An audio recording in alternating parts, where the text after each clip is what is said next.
ഒരു വെള്ളിയാഴ്ച സന്ധ്യാസമയത്ത് നമുക്ക് ഒരുമിച്ച് ദൈവത്തിന്റെ വരവ് എന്നുള്ള വിഷയത്തിനോടുള്ള ബന്ധത്തിൽ ചില കാര്യങ്ങളെ പഠിക്കുന്നതിന് വേണ്ടി ഒന്നിച്ചു വന്നിരിക്കുന്നു. एक और शुक्रवार प्रभु की हाजिरी में एक साथ शाम के समय प्रभु के दूसरे आगमन के बारे में सीखने के लिए प्रभु ने ऐसा एक अवसर दिया। കഴിഞ്ഞ ചില മാസങ്ങളായി നമ്മൾ ഈ കുറച്ച് കാര്യങ്ങൾ അത് പഠിച്ചുകൊണ്ടിരിക്കുകയാണ്. पिछले कुछ हफ्ताओं से महीने से हम थोड़ा थोड़ा कर प्रभु के आगमन के बारे में हम सीख रहे हैं। ഞാൻ പൂർണ്ണമായി വിശ്വസിക്കുന്നു നിങ്ങൾ അതിനെ ഓരോന്ന് അത് കണക്ട് ചെയ്തുകൊണ്ടിരിക്കുന്നു, അല്ലെങ്കിൽ ഓരോ ഭാഗങ്ങളും ഈ വരവിനോടുള്ള ബന്ധത്തിൽ തന്നെയാണ് പറയുന്നത്. അത് ഓരോ ഒരേ നൂലിൽ മുത്തുകൾ കോർക്കുന്നത് പോലെ നിങ്ങൾ അത് കോർത്തുകൊള്ളുക.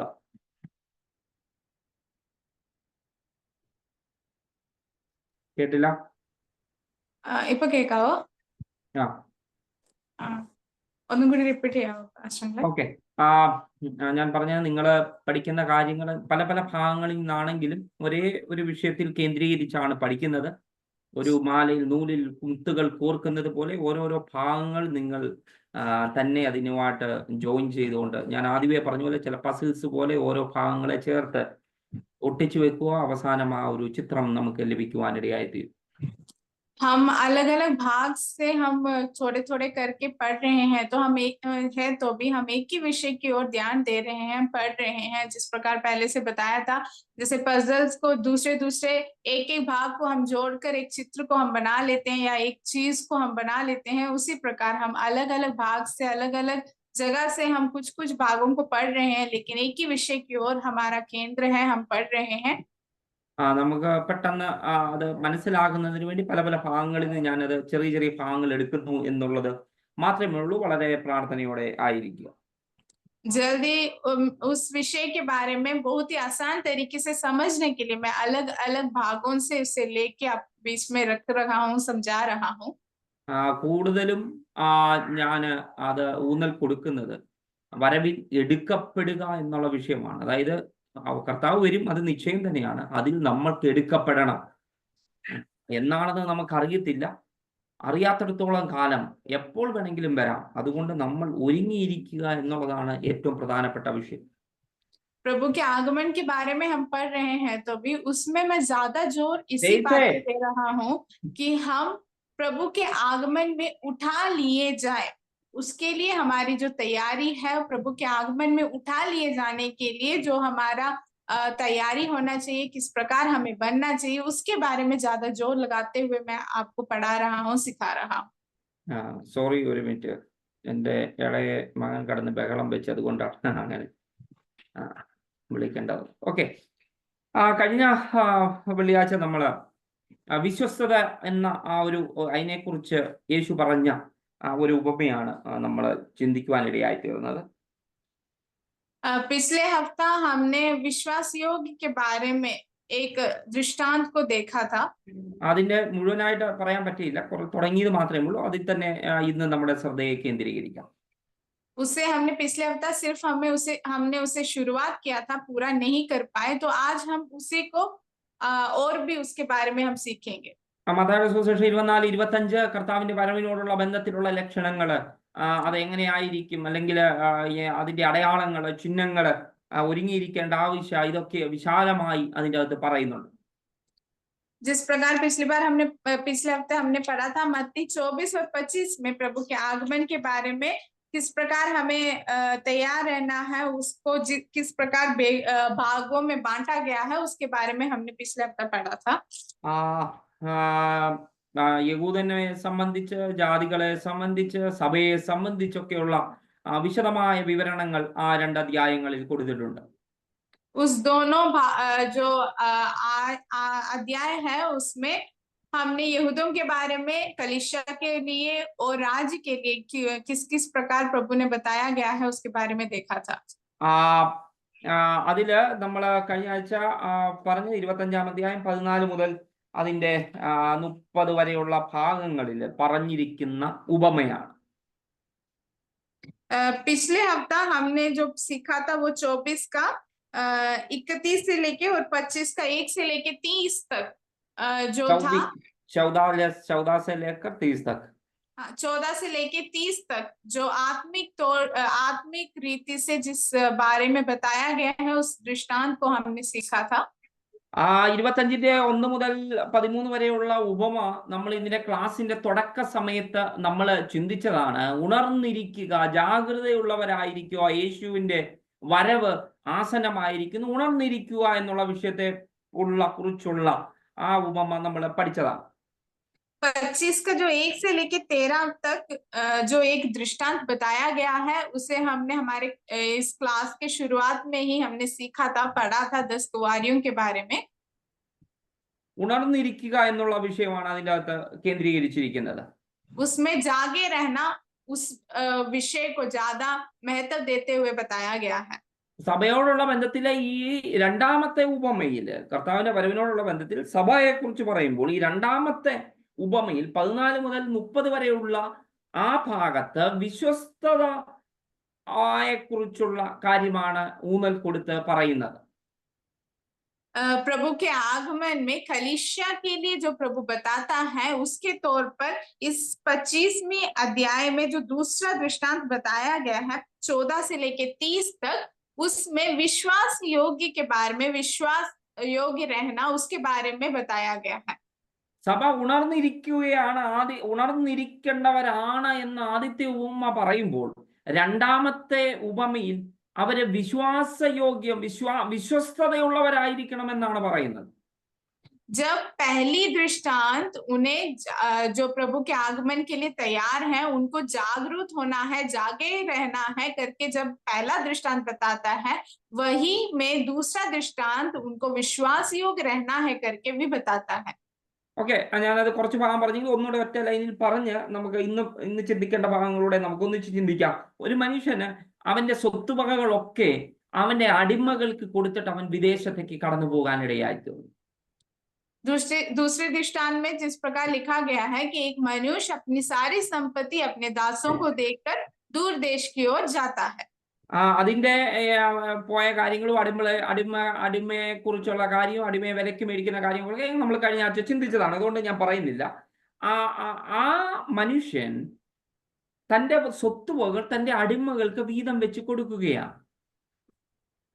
मालिक दूर देश की ओर जाने के बारे में, दासों के बारे में, जिस प्रकार दासों को बांटा गया है, इसके सब बारे में हमने पिछले क्लास में पढ़ा था. तो यहाँ जो मालिक है वो अपने दासों को अपनी सारी संपत्ति अलग अलग करके बांट के चला जाता है. അത് അവിടെ എഴുതിയിരിക്കുന്നത് 15-ാം വാക്യത്തിൽ ഒരുവൻ 5 മറ്റൊരുവന് 2 വേറൊരുവന് 1 ഓരോരുത്തനും അവന്റെ സ്വന്തം കഴിവനുസരിച്ച് താലന്തുകൾ കൊടുത്തു എന്നാണ് എഴുതിയിരിക്കുന്നത്. 25 की 15वीं आयत में लिखा गया है कि उसने एक को 5 तोड़े, दूसरे को 2 और तीसरे को 1 और हर एक को उसकी सामर्थ के अनुसार दिया. അത് ആ യജമാനൻ, നല്ലവനായ യജമാനൻ ആ ദാസന്മാരുടെ കഴിവുകൾ മനസ്സിലാക്കിക്കൊണ്ട് അവർക്ക് എന്ത് ചെയ്യാൻ കഴിയുമെന്ന് അറിഞ്ഞുകൊണ്ട് അവർക്ക് വീതിച്ചു കൊടുക്കുകയാണ്. वो मालिक जो है वो अच्छा मालिक क्या करता है, अपने दासों को उनकी काबिलियता के अनुसार, उनके सामर्थ्य के अनुसार हर एक को जितना देना है उतना देकर वो चले जाता है. ഓരോ ദാസനും അവർക്ക് അവരുടേതായ കഴിവുകൾ നൽകപ്പെട്ടിരിക്കുന്നു, അവരുടേതായ കഴിവുകളുണ്ട്. ആ കഴിവിന് അനുസരിച്ച് വിനിയോഗിക്കാൻ കഴിയുന്നത് അവനാണ് കൊടുക്കുന്നത്. हर एक दासों को इधर जितने भी बताए गए हैं उसमें हर एक दासों को अपना अपना सामर्थ्य और काबिलियता है, और मालिक क्या करता है उनकी काबिलियता के अनुसार, उनके सामर्थ्य के अनुसार जितना उनको देना चाहिए उतना ही देकर वो मालिक जाता है. ഓക്കെ, നമ്മൾ ചിന്തിക്കുക എന്താണ് അത്? നമ്മുടെ ഉള്ളിലുള്ള നമുക്ക് ലഭിച്ചിരിക്കുന്ന താലന്തുകളാണോ അതോ നമ്മളുടെ ഉള്ള കഴിവുകളാണോ? ചിലവർ പറയുന്നത് ദൈവം നൽകിയിരിക്കുന്ന വരങ്ങളാണ്. ഏതായിരുന്നാലും ഇത് സഭയുടെ കെട്ടുപണിക്കുള്ള കാര്യങ്ങളാണെന്ന് തന്നെ യാതൊരു തർക്കവുമില്ല. यहाँ जो बोलते हैं कि संपत्ति हर एक के काबिलियता के अनुसार दिया जाता है, उसका मतलब वो हमारी खूबी हो, हमारी काबिलियता हो, हमारे अंदर के गुण हो, या फिर परमेश्वर के द्वारा दिए जाने वाले वरदान भी हो, कुछ भी हो, लेकिन हम जितना उसे इस्तेमाल कर सकते हैं, हमारा सामर्थ्य या काबिलियता क्या है, उसके अनुसार प्रभु देते हैं। ഇവിടെ ഇങ്ങനെയാണ്, ഇവർക്ക് ഓരോരുത്തർക്കും പൈസ 5 ചില ഒരാൾക്ക് 5, ഒരാൾക്ക് 2, ഒരാൾക്ക് 1 വെച്ച് വീതം കൊടുക്കുകയാണ്. यहाँ उसी प्रकार एक को 5, एक को 2 और एक को 1 करके बांटा गया है। 5 ലഭിച്ചവൻ ഉടനെ പോയി അവൻ അതിനെ ബിസിനസ് ചെയ്തു, വ്യാപാരം ചെയ്തു, 5 കൂടെ നേടുവാനിടയായി തീർന്നു. जिसको 5 मिला था उसने क्या किया, व्यापार करके उसे और दुगना करके 5 और बढ़ा लेता है। 2 കിട്ടിയവനും അതുപോലെ തന്നെ 2 കൂടെ അവൻ ബിസിനസ് ചെയ്ത് നേടുവാൻ, വ്യാപാരം ചെയ്ത് നേടുവാനിടയായി തീർന്നു. और वैसे ही जिसको 2 मिला था वो भी व्यापार करके अपना जितना मिला है उसका दुगना 2 और बढ़ा लेता है। എന്നാൽ 1 ലഭിച്ചവൻ എന്നാ ചെയ്തു, അത് ഭൂമിയിലെ കൊഴിച്ചിട്ടു, തന്റെ യജമാനൻ തന്ന ആ താലന്തിനെ, ആ ദ്രവ്യത്തെ മറച്ചു വെക്കുവാനിടയായി തീർന്നു. लेकिन जिसे 1 मिला था वो क्या करता है, अपना मिला हुआ वो जो तोड़ा है वो मिट्टी के नीचे उसे छिपा के रखता है। ഓക്കെ, ദാസൻ യജമാനൻ കടന്നുപോയി, വിദേശത്ത് പോയി, എപ്പം വരും, എന്ന് വരുമോ ഇല്ലയോ ഒന്നും ഈ ദാസന്മാർക്ക് അറിയത്തില്ല. ये दास लोग नहीं जानते हैं कि उनके मालिक परदेश में गए हैं और कितना समय उनको लगेगा, वो वापस आएंगे भी या नहीं, कब तक आएंगे, ये नहीं जानते। അവർക്ക് അറിയത്തേ ഇല്ല. അതാണ് അതിൻ്റെ എപ്പം വരുമെന്ന് ഒരു നിശ്ചയമില്ലാതാണ് അദ്ദേഹം, പറയാതാണ് അദ്ദേഹം കടന്നുപോയിരിക്കുന്നത്. ये दास लोग बिल्कुल नहीं जानते हैं कि वो कब, जो मालिक उनको सौंप के गए हैं, वो कब तक वापस आएंगे, उनको कुछ भी नहीं पता है। 19ാമത്തെ വാക്യത്തില് എഴുതിയിരിക്കുന്നു, വളരെ കാലത്തിന് ശേഷം. ചിലപ്പോൾ വർഷങ്ങളെടുത്തു, 2 വർഷമോ 10 വർഷമോ 5 വർഷമോ എത്രയാണെന്നൊരു കറക്റ്റില്ല. വളരെ കാലത്തിന് ശേഷം ആ അടിമകളുടെ യജമാനൻ വന്ന് അവരുമായി കണക്ക് തീർക്കുകയാണ്. 19वीं आयत में लिखा गया है, बहुत दिनों बाद उन दासों का स्वामी आकर उनसे लेखा लेने लगा। നോക്കുക, ഈ യജമാനൻ കടന്നുപോയി, പക്ഷെ അടിമകള് അവന്റെ ഭവനത്തിൽ, അല്ലെങ്കിൽ യജമാനൻ കൊടുത്ത ഏരിയയിൽ, യജമാനൻ പറഞ്ഞിരിക്കുന്ന ഭാഗത്ത് തന്നെയാണ്. അവർ വേറെ സ്ഥലത്തൊന്നും പോയില്ല, അവരവിടെ നിൽക്കുകയാണ്, അവിടെ അവര് വ്യാപാരം ചെയ്യുകയാണ്. यहाँ क्या है, जो स्वामी ने अपने दासों को सौंपा है, ये दास लोग जहां स्वामी ने उनको रहने के लिए दिया है, या जिस जगह में उनको बोला गया है, सौंपा गया है, उसी जगह में ये दास लोग रहते हैं और कहीं नहीं जाते। वो അവിടോട്ടാണ് ഈ യജമാനൻ തിരിച്ചു വരുന്നത്. അതായത് യജമാനൻ ഇവരെ ഏൽപ്പിച്ചു, അവരെവിടെ വെച്ച് കൊടുത്തോ, ഒരുപക്ഷെ യജമാന്റെ ഭവനമൊന്നും നമ്മൾ ചിന്തിക്കുക, ആ ഭവനത്തിൽ അവന്റെ ആ ചുറ്റുപാടും കൃഷി സ്ഥലത്ത് അവന്റെ വസ്തുക്കളുടെ ഇടയിൽ തന്നെയാണ് ഈ അടിമകള്, ഈ ദാസന്മാര് നിൽക്കുന്നത്. ഈ പോയ യജമാനും തിരിച്ചു വരുന്നത് അങ്ങോട്ട് തന്നെയാണ്. ये मालिक कहाँ वापस आते हैं, जहां वो मालिक जाने से पहले अपने दासों को अपनी संपत्ति बांट के गए थे, उसी जगह पे वापस आके वो मालिक उनको फिर से मिलते हैं। ഞാൻ പറയാൻ കാര്യം ഈ അടിമകൾക്ക്, അയ്യോ ഇനി ഞാൻ പറഞ്ഞു, 1 കുഴിച്ചിട്ടവൻ അവൻ വിചാരിക്കോ ഈ യജമാനൻ ഇനി വരത്തില്ല, ഞാൻ അങ്ങ് വേറെ സ്ഥലത്തേക്ക് കടന്നു പോകാമെന്നൊന്നും വിചാരിച്ചില്ല.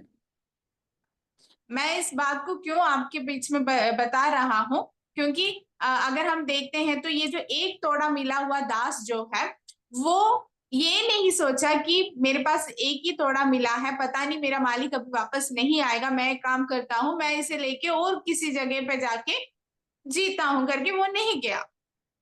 കാരണം അടിമ വ്യവസ്ഥയിൽ അങ്ങനെ പോകാൻ കഴിയത്തില്ല. യജമാനൻ എപ്പം വരുന്നു, അവന് ഈ അടിമയെ മറ്റുള്ള ആർക്ക് വിൽക്കുന്നിടം വരെ അവൻ എങ്ങും പോകാൻ കഴിയത്തില്ല എന്നുള്ളതാണ് യാഥാർത്ഥ്യം.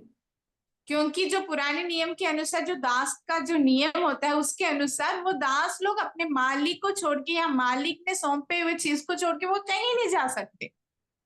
ദൈവമക്കളെ, കുഞ്ഞുങ്ങളെ, എൻ്റെ കൂട്ടുകാരെ, ഞാനും നിങ്ങളോട് പറയുന്നത്, യേശുവിൻ്റെ സഭയിലേക്ക് പ്രവേശിച്ച, ശരീരമാകുന്ന സഭയിലേക്ക് പ്രവേശിച്ച നിങ്ങൾക്ക് ഇവിടം വിട്ട് വേറൊരിടത്തോട്ടൊന്നും പോകാൻ ഒരിക്കലും കഴിയത്തില്ല എന്നുള്ളതാണ് വാസ്തവം.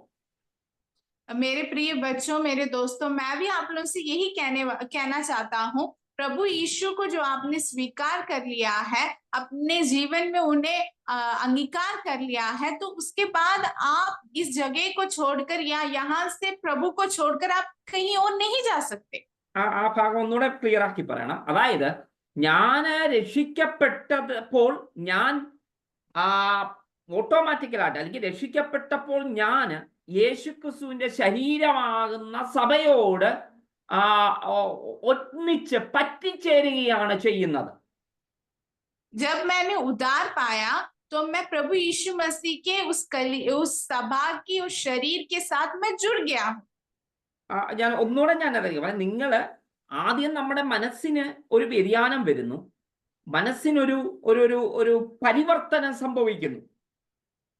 सबसे पहले हमारा जो मन है, हमारा जो सोच विचार है, हमारी चिंता जो है, उसमें एक परिवर्तन आता है.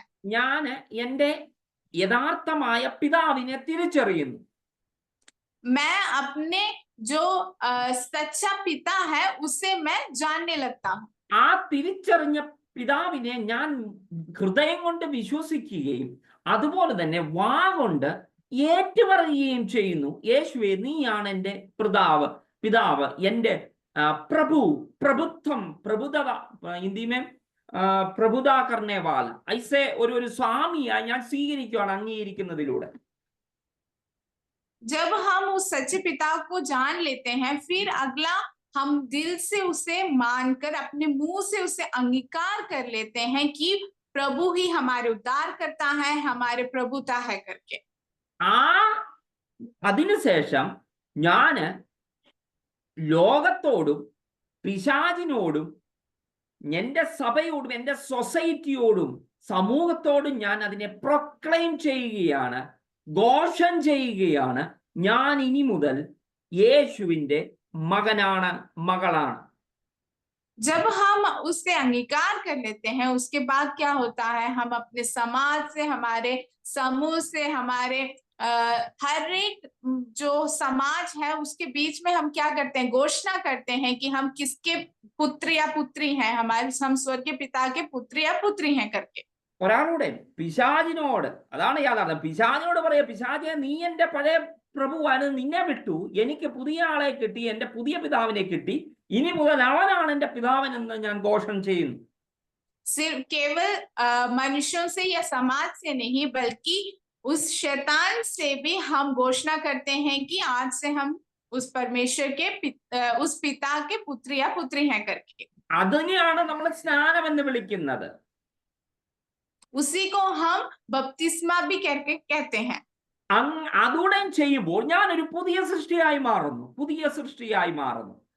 जब हम बपतिस्मा भी ले लेते हैं, उसके बाद क्या हो जाता है, एक नया सृष्टि बन जाते हैं. പുതിയ മനുഷ്യനാണ് ഞാൻ. फिर एक नई सृष्टि है हम. ഒരു ഗിഫ്റ്റ് എനിക്ക് തരുന്നു. फिर प्रभु एक नया गिफ्ट हमें देता है. हाँ, तोहफा हमें देता है. അതാണ് പരിശുദ്ധാത്മാവ് എന്ന് പറയുന്നത്. वो तोहफा क्या है? पवित्र आत्मा. ആ സമയം തന്നെ ഞാന് എന്ത് ചെയ്യുന്നു, ഞാന് ഓട്ടോമാറ്റിക്കലായിട്ട് യേശുക്രിസ്തുവിന്റെ ശരീരമാകുന്ന സഭയോട് പറ്റിച്ചേരുകയാണ്.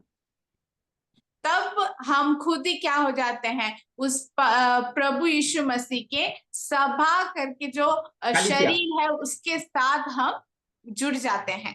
कलीसिया नामक जो शरीर है उसके साथ जुड़ जाते हैं. അതുകൊണ്ടാണ് രക്ഷിക്കപ്പെടുന്നവരെ ദിനം പ്രതി സഭയോട് ചേർക്കുന്നു എന്ന് എഴുതിയിരിക്കുന്നത്. इसीलिए जो भी उद्धार पाते हैं उनको कलीसिया के साथ जोड़ा गया है या जुड़ जाते हैं करके लिखा गया है. സഭ എന്ന് പറയുന്നത് യേശുക്രിസ്തുവിന്റെ ശരീരമാണ്. जो सभा या कलीसिया है वो प्रभु का शरीर है. തല എന്ന് പറയുന്നത് യേശുക്രിസ്തു തന്നെയാണ്. യേശുക്രിസ്തുവാണ് കൺട്രോൾ ചെയ്യുന്നത് മുഴുവൻ. और सिर जो है वो प्रभु यीशु मसीह है.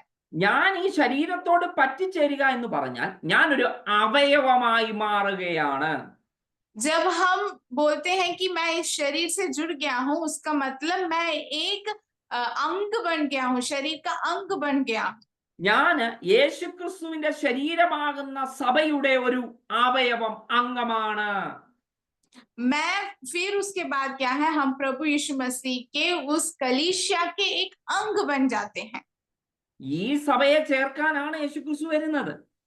इसी कलीसिया को जोड़ने के लिए प्रभु यीशु मसीह आता है। ഇവിടെ പറയുന്ന ഉപമയില് ഇത് ഒന്ന് വെളിവായി ഒരു മർമ്മമായി അകത്ത് ഒളിഞ്ഞു കിടപ്പുണ്ട്. इस दृष्टांत में यही बात जो है छुपी पड़ी हुई है। കാരണം ഈ അവയവങ്ങൾക്ക് എല്ലാം ഓരോ ഉത്തരവാദിത്തങ്ങളുണ്ട്. क्योंकि इस कलीसिया के जितने अंग हैं उन सब के ऊपर कुछ जिम्मेदारियां हैं। അവർക്ക് ചില ഗിഫ്റ്റുകൾ, ചില വരങ്ങൾ ദൈവം നൽകിയിട്ടുണ്ട്.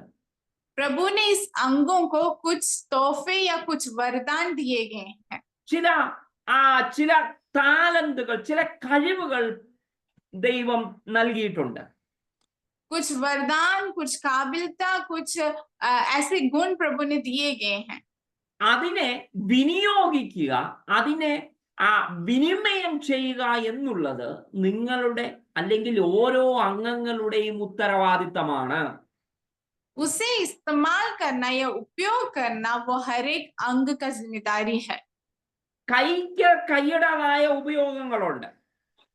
हमारे जो हाथ है उस हाथ को उसका कुछ जिम्मेदारियां हैं। കാലിന് കാലിൻ്റെതായ ഉപയോഗങ്ങളുണ്ട്. और पैर को पैर का अपना कुछ काम होता है, उसका जिम्मेदारी होता है। ചെവിക്കും കണ്ണിനും മൂക്കിനും നാക്കിനും പല്ലിനും എന്നുവേണ്ട സകല ശരീരത്തിലെ എല്ലാ അവയവങ്ങൾക്കും അതിൻ്റെതായ ഉപയോഗങ്ങളുണ്ട്. वैसे ही हमारे शरीर के हर एक अंग को अपना कुछ उपयोग और उसकी जिम्मेदारियां हैं।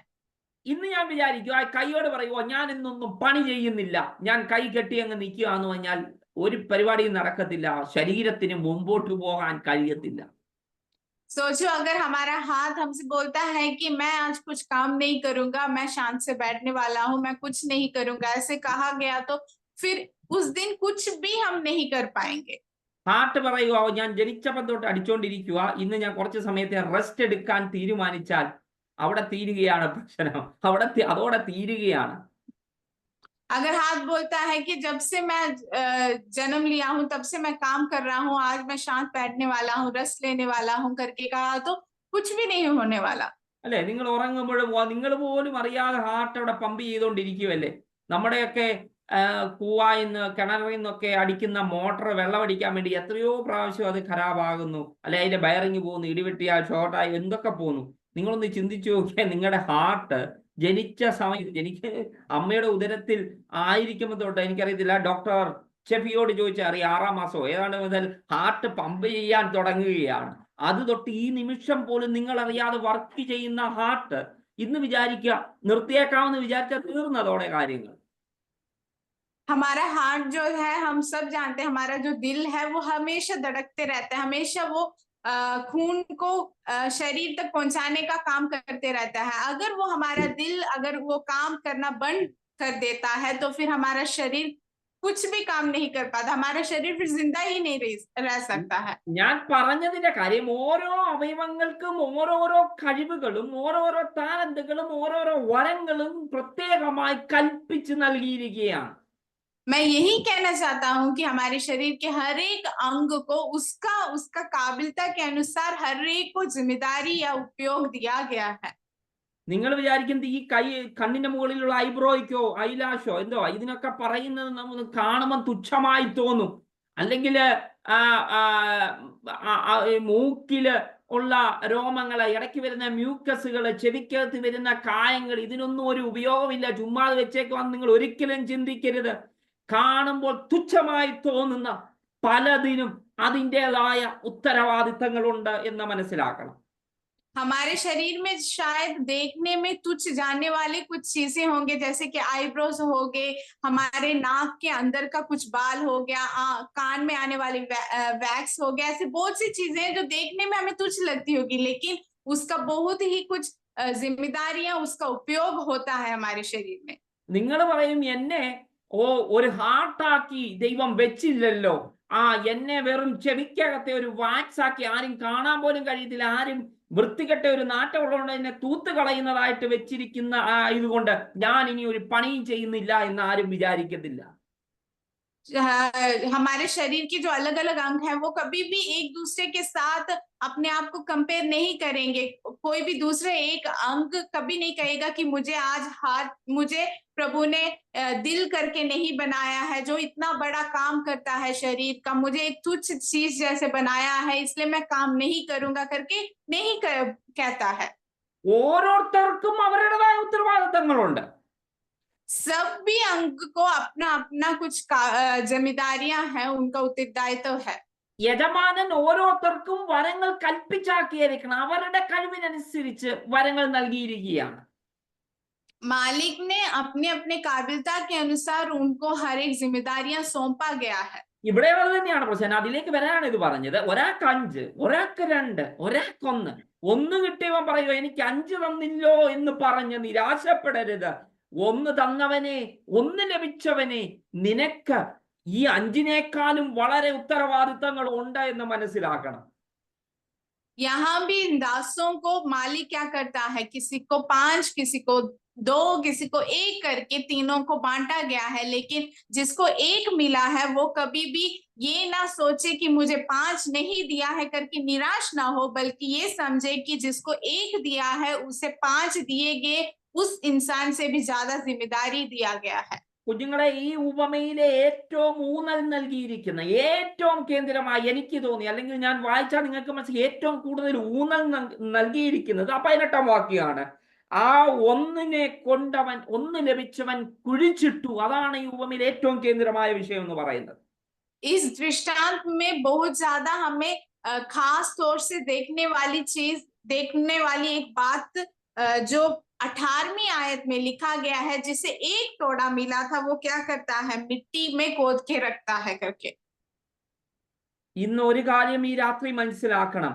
ഏറ്റവും ചെറിയ വരമുള്ളവർക്ക്, ഏറ്റവും ചെറിയ വരം ലഭിച്ചവർക്ക് അനായാസം തങ്ങളുടെ വരത്തെ തെറ്റായി പ്രയോഗിക്കുവാനോ അവഗണിക്കുവാനോ കഴിയും എന്നുള്ളതാണ് ഇതിനകത്ത് മറഞ്ഞിരിക്കുന്നത്. ഒന്നുകൂടെ ഞാൻ പറയാം. ഏറ്റവും ചെറിയ വരം ലഭിച്ച ആ വ്യക്തികൾക്ക്, അല്ലെങ്കിൽ ഏറ്റവും ചെറിയ വരത്തെ തെറ്റായി പ്രയോഗിക്കുകയോ അല്ലെങ്കിൽ അതിനെ അവഗണിച്ചു കളയുകയോ ചെയ്യാൻ കഴിയും. इधर मैं ये आपको ये बताना चाहता हूँ कि जो एक वरदान मिला है, जिनको बहुत कम जिम्मेदारी या कम तोड़ा मिला गया है, उस दास के जैसे ही जिसको तो कम वरदान दिया जाता है, वो अपने उस वरदान को बहुत ही तुच्छ समझकर या जिम्मेदारी को बहुत ही सरल समझकर उसे दुरुपयोग करने का बहुत ज्यादा चांस होता है। അതാണ് ഈ പലപ്പോഴും ഞാൻ ഒന്നിനും കൊള്ളത്തില്ല, എനിക്കൊരു പ്രയോജനവുമില്ല ഒരു തോന്നലോടെ ഇതിനെ അവഗണിച്ചു കളയുകയോ ഇതിനെ തെറ്റായി വഴിതെറ്റിച്ച് കളയുകയോ ചെയ്യുവാൻ കഴിയും. जिनको कम वरदान मिले जाते हैं, वो लोगों को क्या होता है, वो वहां उनको दिया गया वो वरदान को बहुत ही तुच्छ समझकर, सरल समझकर उसे ऐसे ही छोड़ देने का ज्यादा अवसर या उस चांस होता है वहां। 24ാം അധ്യായത്തിന്റെ 4ാം വാക്യത്തിൽ യേശു തുടങ്ങുന്നത് ഇങ്ങനെയാണ്: ആരും നിങ്ങളെ വഴി തെറ്റിക്കാതിരിക്കേണ്ടതിന് നോക്കിക്കൊള്ളണമെന്ന്. 24:4 में भी प्रभु ने यहाँ वही लिखा गया है, यीशु वहां उत्तर देते हैं कि सावधान रहो, कोई तुम्हें ना भरमाने पाए। ഇവിടെ അതാണ് ഈ 1 കിട്ടിയവന് എന്തുകൊണ്ടാണ് കുഴിച്ചിട്ടത്. यही भी हम यही देख सकते हैं, जिसको 1 तोड़ा मिला है वो क्यों अपने उस तोड़े को मिट्टी में खोद के रखता है। അവൻ എന്നെ ഒന്നും ചിന്തിക്കാതെ, എനിക്ക് 1 രൂപ തന്നു, അതിനെ ഒന്നും ചെയ്യാതെ കൊണ്ട് കുഴിച്ചങ്ങിടുകയാണ്. वो जिसको 1 तोड़ा मिला है वो कुछ भी सोचता नहीं है क्या, वो उसे जो मिला है वो अपनी मिट्टी खोद कर उसे नीचे डुबा देता है या उसे दबा के रख देता है। 5 കിട്ടിയവൻ ഉടനെ പോയി 5 കൂടെ നേടി, അല്ലെങ്കിൽ ആ ലഭിച്ച വരത്തെ യാതൊരു നഷ്ടമോ പാഴ്ചെലവോ ഇല്ലാതെ പൂർണ്ണാളവോളം ഉപയോഗിച്ചു എന്നാണ് നമുക്ക് അവിടെ കാണുവാൻ കഴിയുന്നത്. हम जब 5 तोड़े मिले हुए उस दास को देखते हैं, तो जिसे 5 मिला है वो क्या करता है, अपने उस 5 को व्यापार कर और भी बढ़ाकर उसे जितना मिला है उससे अपनी काबिलियत के अनुसार और भी उसे इस्तेमाल करता है। രണ്ട് ലഭിച്ചവനും അതുപോലെ അതിന് ഒരു നഷ്ടവും വരുത്തില്ല, അതിനൊരു പാഴ്ചലവും വരുത്തില്ല. രണ്ട് ലഭിച്ചവൻ അത്രയും കൂടെ നേടുകയാണ് ചെയ്തത്. और जिसे 2 तोड़ा मिला है वो भी उसी प्रकार अपने मिले हुए तोड़े को वो खोता नहीं है, उसके काबिलता के अनुसार वो उसे और भी बढ़ाता है। ഇവൻ കൊണ്ട് കുഴിച്ചിട്ടു, അത് അങ്ങനെ തന്നെ ഇരിക്കട്ടെ. നമുക്കതിനെ ഒന്ന് ഇച്ചിലൂടെ ഇറങ്ങി ഇന്നത്തെ ഈ പ്രസന്റ് ടൈമിൽ ആരെങ്കിലും ഇതൊക്കെ കുഴിച്ചിടുന്നുണ്ടോ എന്ന് ഒന്ന് രണ്ട് വാചകങ്ങളിൽ നമുക്കൊന്ന് ശ്രദ്ധിക്കാം. लेकिन जो एक मिला है वो क्या करता है, मिट्टी में खोद देता है। हम देखते हैं इस जमाने में, क्या इस जमाने में भी कुछ लोग जिनको एक मिला जाता है वो अपनी जो काबिलता है उसके अनुसार उसे उपयोग करने के बिना उसे खो देते हैं या उसे दबा देते हैं करके हम देखेंगे। ആദ്യം പറയും, കുഞ്ഞുങ്ങളെ, നിങ്ങൾക്കെല്ലാം നിങ്ങൾ സഭയോട് ചേർന്നപ്പോൾ, സഭയോട് പറ്റിച്ചേർന്ന് നിൽക്കുമ്പോൾ നിങ്ങൾക്കെല്ലാം ദൈവം ഓരോരോ വരങ്ങൾ, ഓരോരോ കഴിവുകൾ, ഓരോരോ താലന്തുകൾ നൽകിയിരിക്കുന്നു. बच्चों, आप लोग भी जब परमेश्वर की उस कलीसिया के साथ जुड़ गए हैं, उसके अंग बन गए हैं, तो प्रभु ने आपको भी कुछ वरदान, कुछ जिम्मेदारियां, कुछ ऐसी काबिलता के अनुसार आपको सौंपा गया है। ഈ സഭയോട് ചേർന്ന് പുതിയ സൃഷ്ടിയായി സഭയോട് ചേർന്നപ്പോൾ ദൈവം തന്ന വരങ്ങളായിട്ട് നിങ്ങൾ അങ്ങ് വിചാരിക്കുക. വരങ്ങൾ തന്നെയാണെന്ന് നിങ്ങളുടെ മനസ്സിലേക്ക് കൊണ്ടുവരിക. ദൈവം നിങ്ങൾക്ക് ഓരോരോ വരങ്ങൾ, ഓരോരോ ഗിഫ്റ്റുകൾ തന്നിരിക്കുന്നു. ऐसा ही सोचिए, जब आप उद्धार पाकर प्रभु के उस नए सृष्टि को बनकर प्रभु की कलीसिया के साथ जुड़ गए थे, तो प्रभु ने आपको कुछ वरदान सौंपा है। ഈ വരങ്ങൾ എന്തിനാണ് നൽകിയത്? ये वरदान प्रभु ने क्यों आपको दिया है? വെറുതെ നിങ്ങൾക്ക് അതിനെ പിടിച്ചുകൊണ്ട് നടക്കാനല്ല, ഇതിനെ വിനിമയം ചെയ്യണം, ഇതിനെ ഉപയോഗിക്കണം. എന്തിനു വേണ്ടി?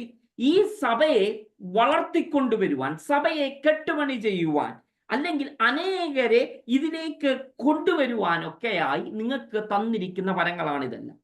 ये वरदान प्रभु ने आपको क्यों दिया है? इसे केवल अपने हाथ में ही रख के या अपने पास ही रख के इसे जस्ट दिखाने के लिए नहीं, बल्कि प्रभु के राज्य के लिए इसे इस्तेमाल करने के लिए, इसे और भी बढ़ाने के लिए प्रभु ने दिया है।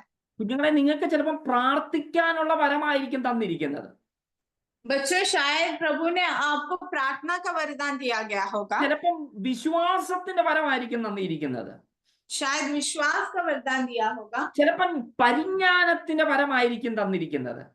शायद आपको ज्ञान का वरदान दिया होगा। ചിലപ്പം ക്ഷമയുടെ വരമായിരിക്കും തന്നിരിക്കുന്നത്. शायद आपको क्षमा का वरदान दिया गया होगा। ചിലപ്പം നിങ്ങൾക്ക് ദയയോ കരുണയോ വിശ്വസതയോ ഒക്കെയുള്ള ചെറിയ ചെറിയ, നിങ്ങൾക്ക് തോന്നും തുച്ഛമെന്ന് തോന്നുന്ന ഈ ഒന്നിൽപ്പെടുന്ന വരങ്ങളായിരിക്കും നിങ്ങൾക്ക് ലഭിച്ചിരിക്കുന്നത്.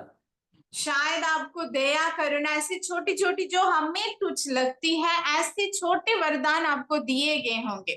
5ഉം 2ഉം ഒക്കെ കിട്ടിയത് നിങ്ങളുടെ ചിന്തകളിൽ ചിലപ്പം പ്രവചനങ്ങളോ രോഗശാന്തി വരങ്ങളോ അല്ലെങ്കിൽ വിടുതലിന്റെ വരങ്ങളോ ഇങ്ങനെയുള്ള വലിയ വലിയ വരങ്ങളായി കിട്ടിയവരായി നിങ്ങൾക്ക് ചിന്തിക്കാം. जिनको 5 या 2 तोड़े मिले हैं, उनको शायद आप लोग जो बड़े बड़े वरदान जो होते हैं, रोगियों को चंगा करना, अद्भुत कार्य, चिन्ह को दिखाना, ऐसे बड़े बड़े वरदान आप समझ सकते होंगे। പ്രവചനത്തിന്റെ അല്ലെങ്കിൽ എന്താ, നമുക്ക് അറിയാലോ, വലിയ വലിയ നിങ്ങൾ പറയുന്ന വലിയ വലിയ ശുശ്രൂഷകളൊക്കെയുള്ള വലിയ വലിയ പാസ്റ്റേഴ്സ് ആയിട്ടോ അല്ലെങ്കിൽ അപ്പോസ്തോലിക വരങ്ങളൊക്കെ ആയിട്ടോ നിങ്ങൾക്ക് അതിനെ കണ്ടുകൊള്ളുക. जो 5 और 2 तोड़ा है उसको हम बड़े जो क्या बोलते हैं, भविष्यवाणी का वरदान या अपोस्तोलिक वरदान, ऐसे हम देख सकते हैं, हम ऐसे समझ सकते हैं। നിങ്ങൾ ചിലപ്പം ഈ ഒന്നിൽപ്പെടുന്നവരായിരിക്കാം. നിങ്ങൾ വിചാരിക്കും, ഞാൻ എന്ത് ചെയ്യാനാ, എനിക്ക് കുറച്ച് സൗമ്യനാണെന്ന് മാത്രമേ ഉള്ളൂ, എന്ത് ചെയ്യാനാണെന്ന് നിങ്ങൾ തോന്നുമ്പം ഈ സൗമ്യതയുള്ളവര് പ്രവചകന്മാരും രോഗശാന്തി വരക്കാനും ശുശ്രൂഷകരുള്ളപ്പോഴും സൗമ്യമായ നിങ്ങളിൽ കൂടെ അനേകരെ നിങ്ങൾക്ക് നേടുവാൻ കഴിയുമെന്നുള്ള യാഥാർത്ഥ്യത്തെ നിങ്ങൾ അവഗണിച്ച് കളയരുത്. आप लोग शायद सोचते होंगे कि मुझे बहुत ही छोटा वरदान मिला है, हमारे आंखों में या हमारे सोच में बहुत ही तुच्छ वाला वरदान हम सोच रहे होंगे, उसे बहुत ही आसान तरीके से हम सोच रहे होंगे, लेकिन आपको समझना है कि ये जो छोटा वरदान प्रभु देता है वो बहुत ही बड़ी जिम्मेदारी, बहुत ही बड़े कार्य को, अनेक को प्रभु के लिए जीतने के लिए, स्वर्ग राज्य की इस्तेमाल के लिए प्रभु हमें देता है। നിങ്ങൾക്ക് ചിലപ്പോൾ പ്രാർത്ഥിക്കാൻ മാത്രമേ അറിയത്തുള്ളൂ, അതും ആരുടെ മുമ്പിലല്ല, നിങ്ങളുടെ വീടിന്റെ അകത്തളങ്ങളിൽ രാത്രിയിലോ യാമാരങ്ങളിലോ ഇരുന്ന് കണ്ണീര് ഓലോലോ കണ്ണുനീരൊഴിച്ച് പ്രാർത്ഥിക്കാനേ നിങ്ങൾക്ക് കഴിയുന്നുള്ളൂ എങ്കിലും ദൈവത്തിന് നിങ്ങളിൽ കൂടെ വലിയ കാര്യങ്ങൾ ചെയ്തെടുക്കാൻ കഴിയുമെന്നുള്ളത് നിങ്ങൾ ഇന്ന് രാത്രി മനസ്സിലാക്കണം. शायद आपको केवल प्रार्थना करना ही आता होगा, प्रार्थना का वरदान ही होगा, वो भी बहुत लोगों के सामने नहीं, केवल अपने कमरे के अंदर बंद, दरवाजा बंद करके आंसुओं के साथ प्रार्थना करने का वही वरदान या वही चीज आपको आता होगा, लेकिन वो बड़ा ही एक अस्त्र के समान प्रभु के लिए इस्तेमाल करने के लिए वो प्रभु आपको चाहता है। ചിലപ്പോൾ നിങ്ങൾക്ക് വിശ്വാസത്തിനെ കണ്ണുമടച്ച് ഒരു പൊട്ടനെ പോലെ വിശ്വസിക്കാനേ നിങ്ങൾക്ക് കഴിയത്തുള്ളായിരിക്കാം. അതും നിങ്ങളുടെ ഈ സഭയുടെ കെട്ടുപണിക്ക് അത്യന്താപേക്ഷിതമാണെന്ന് നിങ്ങൾ മനസ്സിലാക്കുക. शायद आप लोगों को विश्वास का वरदान मिला होगा, आंख बंद कर कर एक पागल के समान विश्वास कर कर कदमों को लगाने का ऐसा वरदान आपको मिला होगा, लेकिन वो प्रभु के राज्य को बढ़ाने के लिए प्रभु उसे इस्तेमाल करता है। കുഞ്ഞുങ്ങളെ, മോശയെ എഴുന്നേൽപ്പിച്ചപ്പോൾ മോശയെ വിളിച്ചു. മോശ ദൈവത്തോട് പറഞ്ഞു, എനിക്ക് ശരിക്ക് സംസാരിക്കാൻ പോലും അറിയാത്തവനാണ്, എന്നെ അങ്ങ് വിട്ടേക്കുക എന്ന് പറഞ്ഞപ്പോൾ ഞാൻ നിന്റെ കൂടെ ഇരിക്കാം എന്ന് വാഗ്ദത്തം നൽകിയവനാണ് നമ്മുടെ സർവശക്തനായ ദൈവം. बच्चों, जब मूसा को प्रभु ने बुलाया था इस्राएल को छुड़ाने के लिए, मूसा ने बोला कि मैं ठीक से बात भी नहीं कर सकता, मेरे से नहीं होगा करके जब मूसा ने बोला तो प्रभु ने उससे एक वायदा किया कि मैं तेरे साथ रहूंगा। ऐसा वायदा किया हुआ प्रभु हमारे साथ है। സംസാരിക്കാൻ കഴിയത്തില്ല, ദൈവമേ നീ നൽകിയ വരം എനിക്ക് സംസാരിക്കാൻ പോലും കഴിയാത്തതാണല്ലോ, അതുകൊണ്ട് ഞാൻ അതിനെ കുഴിച്ചിട്ടേക്കാം, ഞാൻ മുൻപന്തിയിലേക്ക് വരാതിരിക്കാം, എനിക്കിത് പറ്റത്തില്ല എന്ന് പറഞ്ഞു ഒഴിഞ്ഞു മാറിയാൽ ഈ ഒരു വരം കിട്ടി കുഴിച്ചിട്ടവനെ പോലായി മാറിയേനെ. പക്ഷേ അതിനപ്പുറമായി 20 ലക്ഷത്തിലധികം ജനങ്ങളെ നയിക്കുവാൻ വേണ്ടി അവനെ തെരഞ്ഞെടുത്തതായിരുന്നു ആ സംസാരിക്കാൻ കഴിയാത്ത ആ മോശെ. मूसा ने कभी भी ऐसा नहीं बोला कि प्रभु जो वरदान आपने मुझे दिया है वो ठीक से बात भी नहीं मैं कर पाता हूँ, ऐसा एक वरदान है क्या कर उस एक तोड़ा मिला हुआ दास के समान अपने उस वरदान को मिट्टी के अंदर खोद के मिट्टी के अंदर डुबा के नहीं रखा, बल्कि हजारों से भी ज्यादा, बहुत ज्यादा लोगों को, उस इस्राएल लोगों को छुड़ाने के लिए, प्रभु के लिए उसे इस्तेमाल करने के लिए प्रभु ने उसे मदद किया। ദാവീദ് പറയൂ, എനിക്ക് വലിയ വരങ്ങളൊന്നുമില്ല, വലിയ സാമർത്ഥ്യമൊന്നുമില്ല, എന്റെ ചേട്ടന്മാർക്ക് 5ഉം 2ഉം വരങ്ങളൊക്കെ ഉണ്ട്, എനിക്കൊന്നുമില്ല, എനിക്ക് ആകെ കിട്ടിയത് ഒരു വരം, ആടിനെ മേയിക്കാൻ, അതുകൊണ്ട് ഞാൻ വരുന്നില്ല എന്ന് വിചാരിച്ചിരുന്നാൽ ഇസ്രായേൽ കണ്ട ഏറ്റവും മേത്തരമായ നീതിയിൽ രാജ്യത്തെ ഭരിച്ച 40 വർഷക്കാലം ഭരിച്ച ഒരു രാജാവിനെ നഷ്ടപ്പെട്ടു പോയേനെ.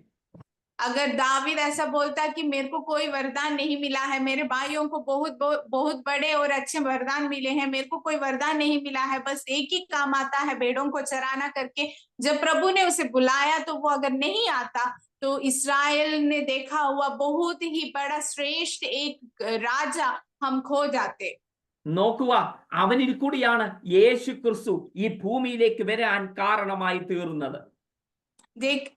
सोचिएगा, उन्हीं के द्वारा, उसी पीढ़ी में प्रभु इस यीशु मसीह इस धरती पे आने के लिए प्रभु ने मदद किया। അങ്ങനെ നോക്ക്, ഗിദ്യോൻ വരെ പഴയ നിയമ ചരിത്രത്തിൽ എല്ലാവരെയും ചോദിക്കുക, അവർക്ക് പറയത്തക്ക കഴിവുകളൊന്നും ഇല്ലായിരുന്നു, അവരൊക്കെ ഒരുപക്ഷെ ഓരോ വരങ്ങൾ ലഭിച്ചതായിരിക്കാം, അവരിൽ കൂടെ ദൈവം വലിയവ ചെയ്യുവാനിടയായി തീർന്നു. जब हम इतिहास को पढ़ते हैं तो इसी प्रकार उन सबको बहुत बहुत वरदान या बड़े बड़े वरदान, जो हम 5 तोड़े मिले हुए और 2 तोड़े मिले हुए उस दासों के समान बड़े बड़े वरदान नहीं मिला है, उस एक तोड़ा मिला हुआ दास के समान छोटा सा वरदान है, लेकिन प्रभु ने उन्हें बहुत ही इस्तेमाल किया है, उन्हें बहुत प्रभु के राज्य में उपयोग करने के लिए प्रभु ने उन्हें मदद किया है। നിയമത്തിലേക്ക് വരുമ്പോൾ പീലിപ്പോസിന് വേണമെങ്കിൽ പറയാം, അയ്യോ എനിക്ക് പത്രോസിനെ പോലെയോ യോഹന്നാനെ പോലെയോ വലിയ വരങ്ങളൊന്നുമില്ല, കൃപാവരങ്ങളൊന്നുമില്ല, ഭവിഷ്യവാണിയില്ല, അത്ഭുതങ്ങളൊന്നുമില്ല, എനിക്ക് ആകെപ്പാടെ അറിയാവുന്നത് മേശമേൽ വിളമ്പാൻ മാത്രമാണ്, കുറച്ച് പൂരി ഉണ്ടാക്കാനോ കുറച്ച് ചോള ഉണ്ടാക്കാനോ അത് നിങ്ങൾക്ക് തരാനോ മാത്രമേ ഉള്ളൂ. പക്ഷേ അത് കുഴിച്ചിടാതെ അവൻ ഗസയ്ക്കുള്ള നിർജ്ജന പ്രദേശത്തേക്ക് പോക എന്ന് പറഞ്ഞപ്പോൾ പോയി അവനിൽ കൂടെ ഒരു രാജ്യത്തിന്റെ ഭരണാധിപൻ രക്ഷയിലേക്ക് വരുന്ന കാഴ്ച നമുക്ക് കാണുവാനിടയായിത്തീരും. जब हम नए नियम में फिलिपोस के बारे में पढ़ते हैं तो वो भी बोल सकता है कि मुझे बाकी जो प्रेरित लोगों के समान बहुत बड़ा बड़ा वरदान नहीं मिला है, रोगियों को चंगा करने का या भविष्यवाणी का ऐसा कोई वरदान मुझे नहीं मिला है। मुझे केवल वो मेज में भोजन को दूसरों के सामने लेके रखना, उनको सर्व करना, ऐसा एक काम ही मुझे था। लेकिन उससे प्रभु ने एक बड़े जो क्या बोलते हैं रूलर को प्रभु के लिए जीतने के लिए प्रभु ने उसे इस्तेमाल किया। സ്തേഫാനോസും അതുപോലെ കിട്ടിയ വരം ഒറ്റ പ്രാവശ്യം അവൻ ഉപയോഗിച്ചുള്ളൂ. ആ വരത്തെ കുഴിച്ചു മൂടാതെ ഒരു പ്രസംഗം പ്രസംഗിച്ചു. അതോടെ അവന്റെ അവസാനമായിരുന്നു. പക്ഷേ അതുകൊണ്ടാണ് പുതിയ സഭയ്ക്ക് പൗലോസ് എന്ന വ്യക്തിയെ ലഭിക്കുവാനിടയായി തീർന്നത്. स्टेफानोस के जिंदगी को जब हम पढ़ते हैं उसके बारे में भी हम देख सकते हैं कि उसे भी बहुत बड़ा वरदान नहीं था, लेकिन जो वरदान उसे मिला वो एक तोड़ा मिला हुआ दास के समान डुबा के रखने के बिना उसे जब इस्तेमाल किया तो प्रभु ने बहुत बड़ा काम किया और उसी के द्वारा पौलुस को भी हमें मिलने के लिए प्रभु ने मदद किया। നിങ്ങളെ ഞാൻ പറഞ്ഞതിന്റെ കാര്യം, നമ്മുടെ വരങ്ങൾ എന്തുമായിക്കോട്ടെ, നിങ്ങൾക്കറിയാം നിങ്ങൾക്ക് ലഭിച്ചിരിക്കുന്ന കഴിവുകൾ താലന്തുകൾ എന്നാണ്. അതിനെ ശരിയായ വണ്ണം സഭയുടെ പണിക്ക് വേണ്ടി വിനിയോഗിക്കുക എന്നുള്ളതാണ്. बच्चों मैं बस यही बताना चाहता हूँ, हमें मिला हुआ वरदान कुछ भी क्यों ना हो, कितना छोटा या बड़ा भी क्यों ना हो, उसे हम छुपा के रखने के बिना उसे प्रभु के लिए, कलीसिया के लिए हम इस्तेमाल करें। प्रभु हमें हाथों में उठाकर उसे और भी ज्यादा इस्तेमाल करने में प्रभु मदद करेगा। 18-ാം വാക്യത്തിൽ പറയുകയാണ്, തന്റെ യജമാനന്റെ ദ്രവ്യം അവൻ മറച്ചു വെച്ചു. इसके 25 के 18वीं में लिखा गया है कि और अपने स्वामी के रुपए छिपा दिया। ദ്രവ്യം മറച്ചു വെക്കുകയാണ് അവൻ. वो दास वहां क्या करता है, स्वामी का जो रुपया है वो छिपा के रखता है।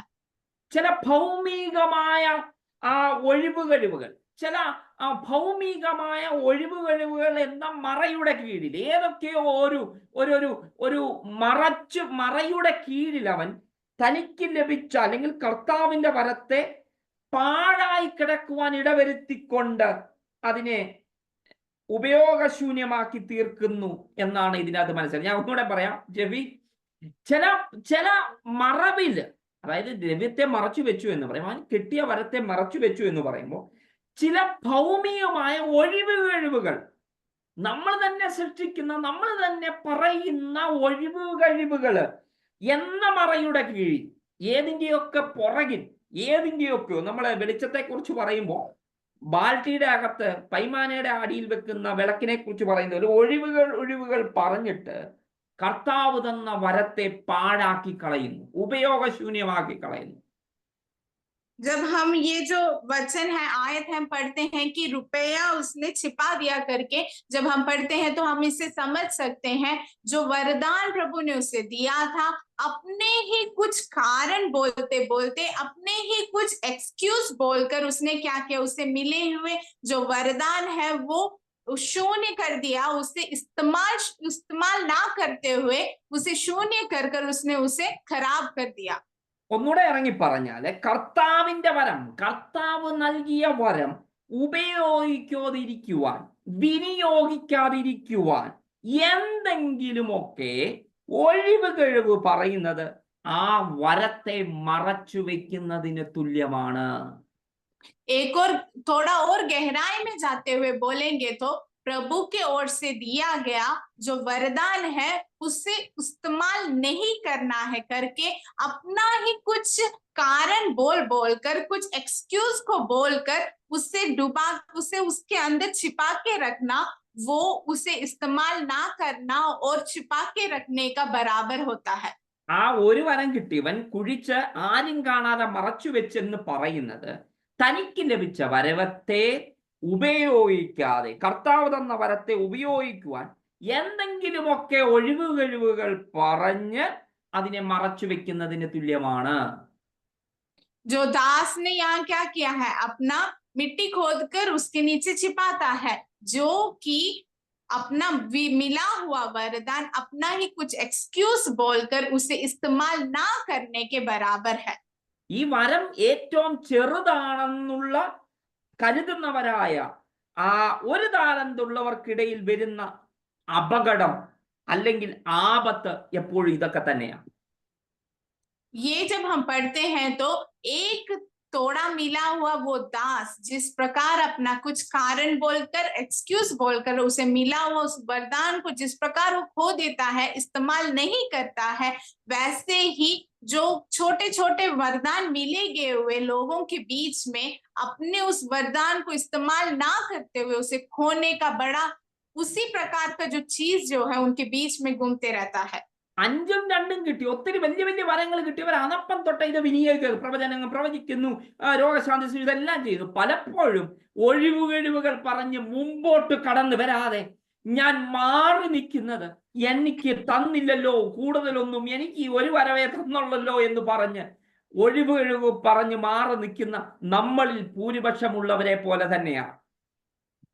जो छोटा वरदान मिला हुआ या एक थोड़ा मिला हुआ दास के समान जो थोड़ा और छोटा मिला हुआ वरदान मिलने वाले लोगों के बीच का बड़ा परेशानी क्या होता है, बड़े बड़े वरदान बड़े बड़े वरदान मिले हुए लोग क्या करते हैं, उसे तभी इस्तेमाल करना शुरू कर देते हैं। जो रोगियों को चंगाई करना वो शुरू कर लेते हैं, भविष्यवाणी जिनको मिलता है वो भविष्यवाणी करना शुरू करते हैं। लेकिन जो छोटे छोटे वरदान मिले हुए लोग क्या करते हैं, उसे बहुत ही तुच्छ समझकर उससे अपना ही कारण बोल बोलकर उस वरदान को साइड में हटा कर उसे पूरी तरह डुबाकर उसे इस्तेमाल ना करते हुए खो देते हैं। കുഞ്ഞുങ്ങളെ, ഇതാണ് ഏറ്റവും വലിയ അപകടം.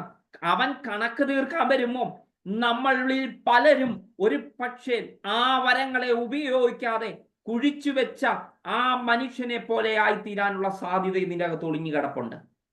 यही हमारे सामने की बहुत बड़ी एक दुर्घटना बोल सकते हैं हम, क्योंकि हम अपने वरदान को बहुत तुच्छ समझकर बहुत ही सरल रीति से हम उसे इस्तेमाल ना करने के कारण या फिर हम उसे इस्तेमाल नहीं करना चाहते, इसलिए कुछ कारण को बोल बोलकर हम क्या कर देते हैं, उस दास के समान हम अपने वरदान को मिट्टी के अंदर पूरा ही खोद कर उसे डुबा देते हैं। ഇനി അതിനൊരു എതിർവശം കൂടെ, അത് സ്വയം ചെയ്യുമ്പോൾ ചിലത് ഭൂമിയിൽ കുഴിച്ചിട്ടു എന്ന് പറയുമ്പോൾ ഏതെങ്കിലും നിലയിൽ ലോകവുമായുള്ള സംസർഗത്തിൽ ഏർപ്പെടുന്നതിനെ അതിൻ്റെ അകത്തൊന്ന് സൂചിപ്പിക്കുന്നുണ്ട്. और उसका एक दूसरी दशा हम देख सकते हैं, जब यहाँ बोलते हैं कि अपने वरदान को उस मिट्टी में पूरा डुबा के रखना, मतलब कहीं ना कहीं वो व्यक्ति क्या हो जाता है, संसार की बातों के साथ, संसार के उस अभिलाषा के साथ उसका मन क्या होने लगता है, उसकी ओर जाने लगता है। ലോകവുമായി ഏതെങ്കിലും തരത്തിലുള്ള ഒരു ബന്ധം അല്ലെങ്കിൽ ലൗകികമായ അല്പം സംസാരങ്ങൾ പോലും നാം കർത്താവിൽ നിന്ന് പ്രാപിച്ച വരത്തെ കുഴിച്ചിടുന്നതിന് തുല്യമാണ്. जो हमारा संसार की ओर जो अभिलाषा होती है या संसारिक तौर की जो छोटी छोटी बातें भी क्यों ना हो, क्या हो जाता है, प्रभु की ओर से हमें मिला हुआ उस वरदान को हमसे नष्ट करने का कारण हो जाता है। ഒന്ന് നിങ്ങൾ സ്വയം മറച്ചു വെക്കുമ്പോൾ, രണ്ടാമത് ഈ ലോകവുമായുള്ള ബന്ധത്തിലേക്ക് ഇറങ്ങിപ്പോകുമ്പോൾ നിങ്ങൾക്ക് കർത്താവ് തന്നിരിക്കുന്ന വരത്തെ നിങ്ങൾ പോലും അറിയാതെ കുഴിച്ചു വെക്കുന്നതിന് തുല്യമായി മാറുകയാണെന്നുള്ള സൂചന ഈ ഉപമയിൽ പറയുന്നുണ്ട്. एक जब हम अपने वरदान को अपने आप खुद हम क्या कर देते हैं, उसे हटाकर उसे इस्तेमाल ना करते हुए कारण को बोलकर हम नष्ट कर देते हैं, और दूसरा जब हम संसारिक रीति से हम संसार के कामों में, संसार की बातों में, अभिलाषाओं में डूब जाते हैं, तो हमें जो मिला हुआ प्रभु की ओर से मिला हुआ वरदान हम खो बैठते हैं। പലപ്പോഴും നിങ്ങൾക്ക് ലഭിക്കുന്ന ചെറിയ കാര്യങ്ങളെ നിങ്ങൾ ലോകവുമായുള്ള ബന്ധങ്ങളിലേക്ക് മാറിപ്പോകുമ്പോൾ, ലോകത്തിലേക്ക് ഇറങ്ങിപ്പോകുമ്പോൾ അത് നിങ്ങൾക്ക് പോലും തിരിച്ചറിയാൻ കഴിയാതെ മറഞ്ഞു കിടക്കുന്നു എന്നുള്ളതാണ് യാഥാർത്ഥ്യം എന്നുള്ളത്. जब हमारी ओर से जो होने वाली छोटी छोटी गलतियां या संसार की तौर की छोटी बातें क्यों ना हो, हम भी नहीं जानते होंगे, ऐसी ऐसी कुछ बातें, चीजें क्या हो जाती है, प्रभु की ओर से मिले हुए उस वरदान को खोने का कारण बन जाती है। പ്രിയ ദൈവമക്കളെ, ഞാൻ എൻ്റെ വചന ത്തിൽ നിന്ന് ഞാൻ ഇരിക്കട്ടെ. ഇനിയുള്ള സമയമില്ലല്ലോ. കണക്ക് തീർത്തു എന്നുള്ളത് അടുത്ത ദിവസങ്ങളിൽ നമുക്ക് ഒന്നിച്ച് ചിന്തിക്കാം. നമുക്ക് ലഭിച്ച വരം അത് എന്തായിരുന്നാലും, ആൾക്കാർക്ക് കാണാൻ പോലും പറ്റാത്ത നിലയിലുള്ള വരങ്ങൾ, അത് നിങ്ങൾ തിരിച്ചറിയുക. എനിക്കെന്താണ് തന്നിരിക്കുന്നത്, എന്നിട്ട് അതിനെ വിനിയോഗിക്കാൻ ശ്രമിക്കുക ദൈവരാജ്യത്തിന്റെ കെട്ടുപണിക്കായി. मैं बस थोड़ा और बोलकर समाप्त करने जा रहा हूँ। इसके बारे में जो लेखा लेने के बारे में आगे वचन में लिखा गया है, वो आगे आने वाले दिनों में हम सीखेंगे। मैं बस इतना बताना चाहता हूँ बच्चों, आपको जो भी मिला हुआ वरदान है, वो छोटा क्यों ना हो, बड़ा भी क्यों ना हो, शायद दूसरे उसे देख भी नहीं पाते होंगे, ऐसा छोटा वरदान आपको मिला होगा, लेकिन जो भी आपको मिला है वो उसे खोए बिना प्रभु के लिए, प्रभु के राज्य के लिए उसे इस्तेमाल करते हुए आप लोग आगे चले।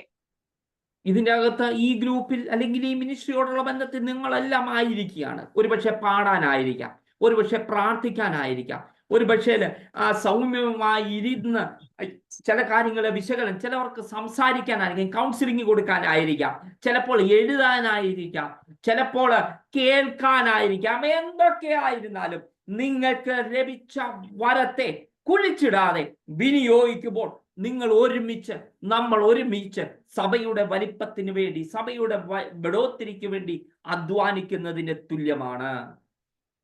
बच्चों, आप लोग सब इस ग्रुप में जुड़े हैं, इस मिनिस्ट्री के साथ जुड़े हैं, इनमें जो भी बैठे हैं हर एक को अलग अलग वरदान प्रभु ने दिया है। किसी को शायद प्रार्थना का वरदान होगा, किसी को गाने का वरदान होगा, किसी को प्रचार करने का होगा, किसी को बहुत सरल रीति से बैठकर कुछ बातों को समझाने का वरदान होगा, किसी को कुछ बातें सुनकर दूसरों को जगाने का वरदान होगा। ऐसे अलग अलग वरदान प्रभु ने दिया गया है। लेकिन जो भी वरदान आपको मिला है, वो मिट्टी के अंदर खोद कर मिट्टी के अंदर उसे डुबा के या छिपा के ना रखे, बल्कि उसे प्रभु के राज्य के लिए, कलीसिया के बढ़ोतरी के लिए आप उसे इस्तेमाल करते हुए आगे बढ़ने की कोशिश करें। നമ്മുടെ കർത്താവ് വരാറായി. അവൻ വരുമ്പോൾ കണക്ക് തീർക്കും. നമ്മളോട് ഷുവറായിട്ട് ചോദിക്കും. രക്ഷിക്കപ്പെട്ടു അല്ലെങ്കിൽ സ്നാനപ്പെട്ടു സഭയോട് ചേർന്നു എന്ന് പറഞ്ഞതുകൊണ്ട് തീരുന്നില്ല, തുടങ്ങുന്നതേ ഉള്ളൂ. അവൻ നിശ്ചയമായി കണക്ക് തീർക്കും. ആ സമയത്ത് നമുക്ക് കണക്ക് കൊടുക്കേണ്ട ബാധ്യസ്ഥരാണ്. നമുക്ക് തന്ന വരത്തെ കുഴിച്ചിടാതെ വിനിയോഗിച്ചാൽ അവൻ വിളിക്കും. ഏറ്റവും പ്രിയനെ എന്ന് വിളിക്കുന്ന പേര് നമുക്ക് കേൾക്കുവാനിടയായിത്തീരും. ഈ വചനങ്ങളാൽ ദൈവം നമ്മെ സഹായിക്കുമാറാകട്ടെ.